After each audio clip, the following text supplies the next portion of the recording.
everyone has been given a measure of faith. Just like the mustard seed grows. It's not who has faith, it's who we believe in.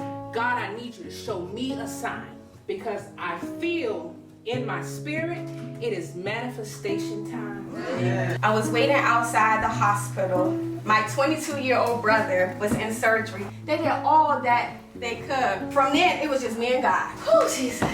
Thank you, God, that I had 22 years. I mean, praise you, God, that I had 22 years. Because some people don't get 1 hour. Some people don't get 1 day. You got to allow God to help you change your perspective. God, what are you trying to teach me through this?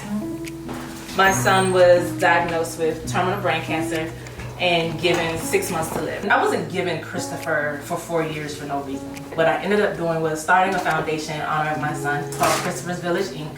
And we support other families battling childhood cancer because we don't want anyone to go through a situation like that alone or feel like they're alone. We women have been, suffering in silence. There was a knock at the door. And next thing is like, I just hear this pop. At that moment, I was like, nothing makes sense.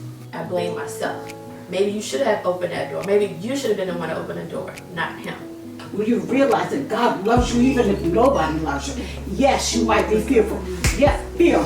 I'm fearfully and wonderfully made. Come on. I'm going to be the kind of woman that when I wake up in the morning, the devil said, here she comes. When you start, number one, taking that time for yourself, and number two, actually doing it with intention. You walk different, you feel different. This is where we birth everything. We birth our children here, we birth our ideas here. There's a lot of things that are being birthed in this room right now with this group of women that are here.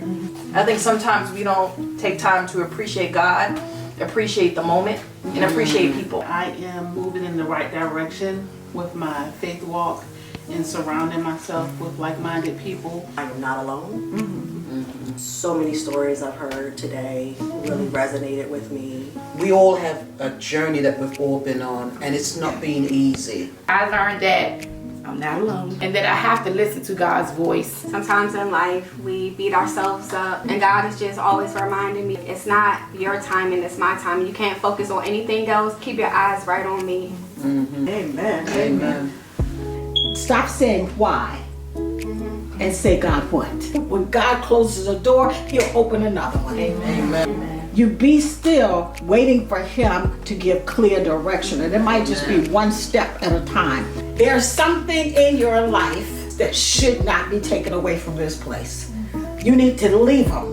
Lay your petitions before me. I'll be faithful and just to give you what you ask for.